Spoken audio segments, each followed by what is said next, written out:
Overnight, the global picture was dominated by escalating conflict risk in the Middle East and its spillover into markets. Iran is reviewing, and in some reports rejecting, a US-backed ceasefire framework as strikes continue across multiple countries in the region. The Trump administration has circulated a 15-point plan aimed at ending hostilities, but Iran's military leadership is publicly dismissive, and analysts remain skeptical a durable deal is close. The Financial Times reports oil prices remain volatile as Tehran sets its own terms, and warns that scenarios such as a U.S. assault on Iran's key oil export infrastructure would carry major escalation risks. Separately, Al Jazeera reports a deadly U.S. strike on an Iraqi military site has killed Iraqi soldiers and sparked condemnation, adding another flashpoint to an already crowded theater. In Europe, Russia has launched one of its largest daytime aerial assaults on Ukraine, with Ukraine reporting nearly 1,000 drones in 24 hours. The scale of the attack underscores the ongoing intensity of the war and the continued pressure on air defenses and energy infrastructure.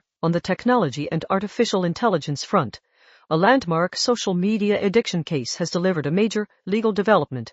The BBC reports Meta and Google have been found liable, concluding a 5-week trial focused on the addictive nature of platform design. The decision is likely to sharpen global scrutiny of algorithmic systems, product safety arguments, and the responsibilities of large platforms, with potential implications for regulation and litigation elsewhere. Turning to Australia, markets rallied strongly on a combination of geopolitics and domestic data. The ABC reports Australian shares had their best day in almost a year, driven by hopes of a Middle East ceasefire and a softer-than-expected monthly inflation print. The move highlights how sensitive risk assets remain to both oil-driven inflation expectations and sudden shifts in conflict headlines. On the Australian economy and policy settings, SBS reports national housing accord targets are now expected to be met a year later than planned, with the Middle East war cited as a factor affecting costs and delivery. Separately, SBS also flags a growing debate about taxing the super-rich, noting Australia's billionaire count has doubled over a decade and that even some wealthy Australians argue for higher contributions.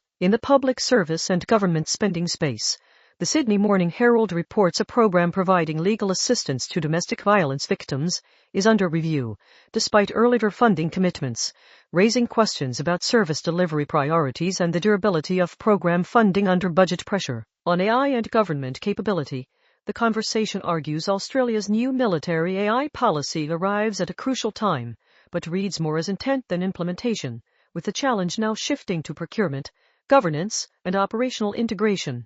The conversation also reports Australia is being flooded with climate misinformation, including AI-generated material used in submissions to an inquiry, reinforcing the growing policy challenge of verification, platform accountability, and public trust. Finally, locally, Sydney has recognized community bravery.